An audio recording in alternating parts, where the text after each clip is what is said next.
coração essa palavra. Aqui está escrito no versículo 1: então Jesus foi levado pelo Espírito para ser tentado pelo diabo. Irmão, Jesus foi ao deserto para ser tentado pelo diabo. Em nossas vidas é a mesma coisa, irmãos. Só que nas nossas vidas, muitas vezes, a gente começa a falar: foi o colega da fábrica, eu estou passando por isso por causa do governo, eu estou passando por isso porque a situação mudou, o sistema mudou. Mas aqui está escrito, irmãos, se você é filho de Deus, se você está debaixo da promessa, se você está no deserto, é porque o Espírito te levou até lá. Jesus Cristo foi levado ao deserto para ser tentado. E eu fico pensando, muitas vezes a gente pensa assim: nós como filhos de Deus, será que nós não poderíamos já passar por essa fase? Irmãos, não existe você conseguir uma vitória sem passar por uma prova. A gente tem que passar por uma prova. Imagina a nossa vida hoje, se a gente olhasse para trás e começasse a olhar os vales que a gente passou, as provas, os desertos que a gente passou. Imagina quando a gente seria arrogante, como seria a nossa maneira de chega o irmão e pede um conselho, como que a gente ia falar para ele? O irmão fala que está passando por problema, a gente ia falar assim: que isso, irmão? Você tem que dar jeito, não é assim que você faz. Mas não, irmãos, desde quando a gente aceita a Jesus, Jesus vem preparando a gente vem passando por um caminho que muitas vezes lá na frente a gente entende. E Jesus foi dessa maneira. O Filho de Deus, Ele mesmo, eu fico pensando que Jesus, como Filho de Deus, poderia não ter passado pelo deserto, mas Ele passou, irmãos. Ele passou para provar para cada um de nós que se Ele venceu, nós também poderá vencer com o Pai. E a palavra de Deus mostra que desde o começo, desde quando Ele foi para o deserto, antes Ele já estava preparando. Ele estava preparando em oração. Ali Ele orava, Ele buscava, como a gente está fazendo aqui nessa noite, irmãos. O deserto é inevitável na vida do crente. E eu fico pensando, muitas vezes o deserto dói, machuca. E eu estava pensando, irmãos, que muitas vezes na vida da gente, o que dói mais? É o que a gente passa ou sair do acomodo? Eu comecei a analisar a vida de uma criança. O primeiro deserto, a primeira prova de vida é quando uma criança sai do ventre da sua mãe. Aí eu pesquisei sobre essa área. Diz que a criança ela não chora por causa do tapa no bumbum. A criança ela não chora por sentir aquela... Diz que o primeiro fôlego que a criança sente, diz que é como o ácido sulfúrico, que é um ácido que se for na pele, ele queima. A criança não chora por isso. A criança chora porque ele está saindo do aconchego do ventre da mãe. Irmão, muitas vezes o que machuca nós é sair do aconchego que a gente está. E muitas vezes é por isso que a gente tem que passar por esse sistema. E falar em deserto, irmãos, eu recordo muito bem uma vez, se não me engano, no ano 97, a gente estava passando por uma prova muito grande na cidade de Guenápolis. Naquela oportunidade, meu pai ficou doente, estava passando por um problema. A gente não conseguia emprego, não conseguia nada. Aí um certo dia eu olhei para minha mãe. Eu falei: mãe, como estão as coisas? Ela falou assim: para hoje tem arroz, para amanhã ainda tem para almoço, à tarde já não tem. Só que eu vi ela cantando, né? Dali eu vi ela saindo para o tanque, para lavar as vasilhas. Aí eu comecei a ver ela tipo assim...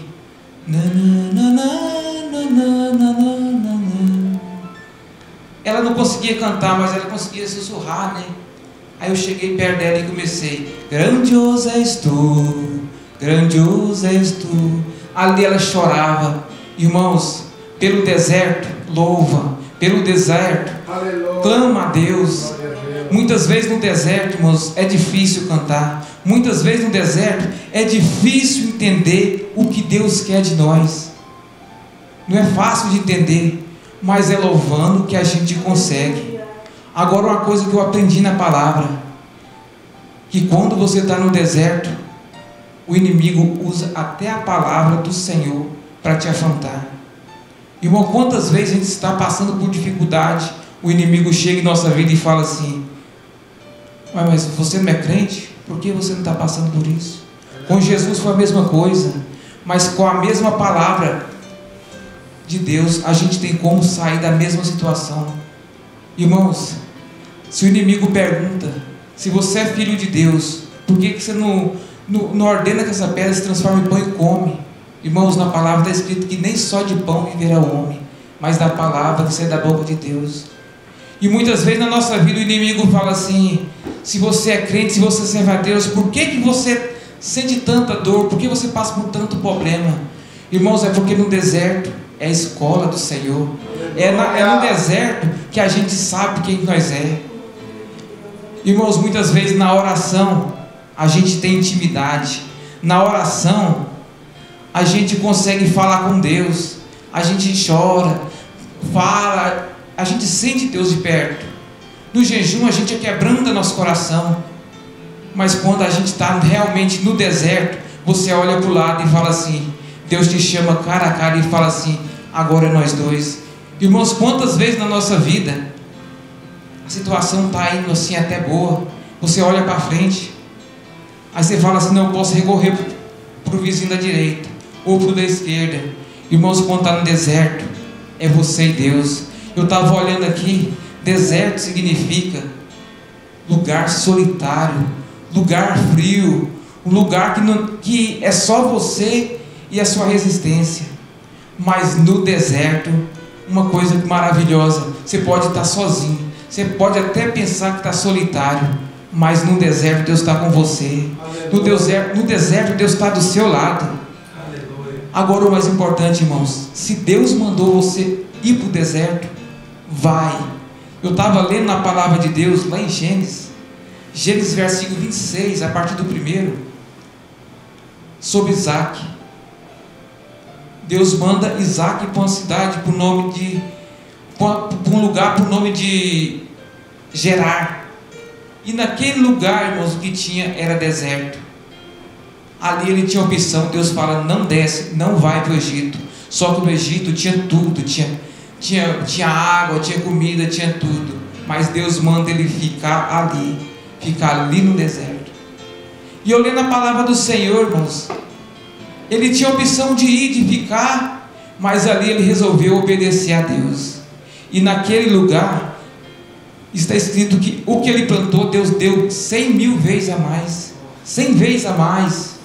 Ali ele descobre os poços que o pai dele, Abraão, tinha mandado perfurar. E ali tinha água que dava para todo mundo. Naquela região ele se tornou o homem mais rico.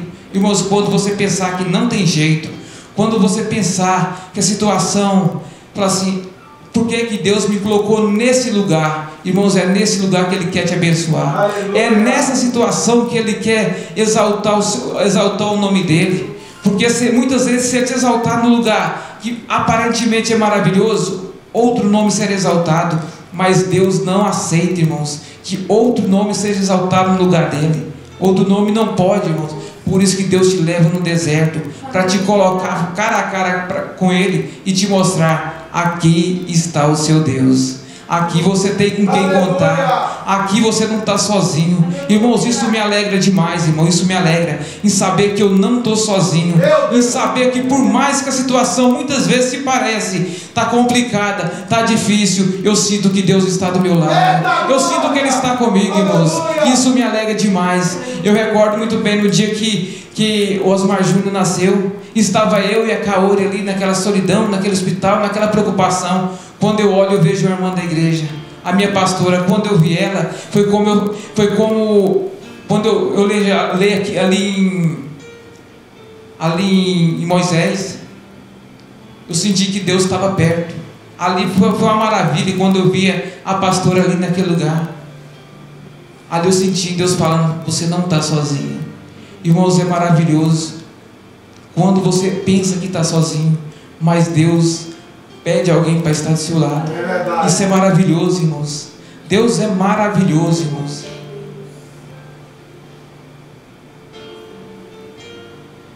Irmãos, eu aprendo na palavra de Deus que o deserto é necessário. Aqui na palavra de Deus está escrito assim: eu os tirei do Egito e o levei para o deserto. Está em Êxodo, que está em Ezequiel 2:10. A palavra de Deus fala que Ele tirou o povo de Israel. E muitas vezes no decorrer do caminho, o que o povo pensava? Moisés está louco, Moisés não sabe conduzir, será que é o guia? Se fosse no tempo de hoje, ia falar: a nave está estragada, alguma coisa tinha problema. Agora você imagina, irmão, 400 anos de escravidão que aquele povo passou. Imagina o quanto aquele povo tinha de mau hábito, quantos vícios, quantos problemas. Muitas vezes, irmão, nós por estar dentro da igreja, não é porque nós está aqui que nós está livre de todo o mal, de todo o problema. Nós também tem defeito. É nessa hora que Deus leva nós para onde? Para o deserto. Agora você imagina aquele caminho que estava para ser percorrido em 40 dias. Imagina aquele povo chegando em Canaã, 40 dias depois, aquele povo ia estragar Canaã. Assim, irmãos, é que nem nós. É por isso que a gente não para, a gente anda, a gente tem um deserto para atravessar. Eu creio que cada um aqui tem o seu, cada um tem o seu deserto. E qual que é a nossa Canaã, irmãos? Imagina se eu chegasse, se Jesus falasse para mim assim: hoje chegou o grande dia. Será que eu estava preparado para conviver naquele céu? Será que eu estava preparado para conviver naquela terra santa? Irmãos, para isso que Deus muitas vezes coloca nós no deserto. Para isso que Deus pega nós e coloca frente a frente. Na palavra de Deus está escrito aqui. Está escrito, uma vez o Pedro pega e pergunta para Jesus: Jesus, mas para que isso? Para que acontece isso? Jesus fala assim: um dia você vai entender. Um dia você vai entender a razão. Um dia você vai entender.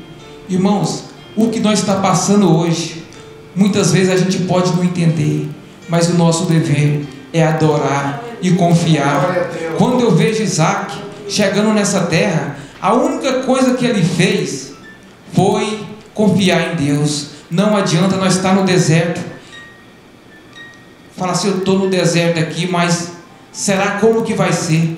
Como que vai ser? A gente tem que confiar em Deus. E confiar é diferente de acomodo. É que nem uma vez eu cheguei no Brasil, eu estava conversando com a família, né? Até o pastor dali estava falando comigo, falou assim: irmão, a gente tem que saber ver o que é deserto e o que é acomodo. Ali tinha uma família que recebia renda cidadã. Aí a gente chega lá, a família estava tranquila, falou: não, eu estou passando por um deserto. E falou: irmão, deserto numa rede, água fresca, isso não é deserto, irmãos. O deserto, ele dói. O deserto não é assim. Irmãos, quando o deserto começa a doer, é sinal que Deus está com você. Quando o deserto, você começa a sentir as dores, é hora de clamar. Quando você começa a sentir que não tem mais situação, que não tem mais jeito, aí você está no deserto, aí é você e Deus. Então, irmão, nessa noite, que nós possamos, eu creio que todo mundo tem na sua vida aqui, cada um tem um problema, mas não vamos deixar de confiar nele, o Deus Todo-Poderoso, porque na nossa caminhada, irmãos, eu acho que em tudo, na questão familiar, em questão de servir a Deus, eu fico vendo o João Batista. João Batista, quando foi pregar, ele pregava no deserto, andava com aquelas roupas, roupa em couro de camelo. Ele vivia numa situação que hoje eu fico vendo, será que muitos missionários queriam ir? Mas ele não, ele encarou o deserto. Naquela situação, e pelo que eu estava vendo, o deserto é onde João Batista pregava, porque muitas vezes quando a gente pensa em deserto, só pensa naquela areia fininha. O deserto é onde ele pregava. Na região dele era uma pedra dura, era tipo pedra, não era tipo areia, e ele estava ali pregando a palavra do Senhor e levando a palavra de Deus para aquele povo. E foi uma pessoa que na Bíblia que fala, só dá a entender que a gente tem que tentar ser igual. Muitas vezes a gente está querendo só ficar aqui e ficar tranquilo, mas a gente tem que tentar buscar um pouco do que foi João Batista. Então, irmão, nessa noite, que nós possamos refletir qual o deserto que Deus tem colocado em nossas vidas, e não esquecer que Ele está do nosso lado, e não esquecer que Ele está na condução, que Ele que é o general desse deserto. E se nós permanecer louvando, engrandecendo, servindo esse Deus e deixando Ele tomar conta, vai fazer que nem Isaac, quando ele esteve naquela terra, ele vai sair próspero. Se nós não sair próspero nessa terra, irmãos, mas nós vamos herdar a Canaã de Deus, a Jerusalém, irmãos. Não vamos perder nosso foco nessa noite. Não vamos perder nosso foco por nada, porque no decorrer da caminhada muitas coisas vêm para ofuscar, para tirar um pouco da nossa determinação, do nosso foco. Mas não vamos tirar o nosso foco, que é o céu. E nessa noite vamos continuar em espírito de oração e buscando esse Deus que Ele já se faz presente. E eu agradeço a oportunidade em nome de Jesus.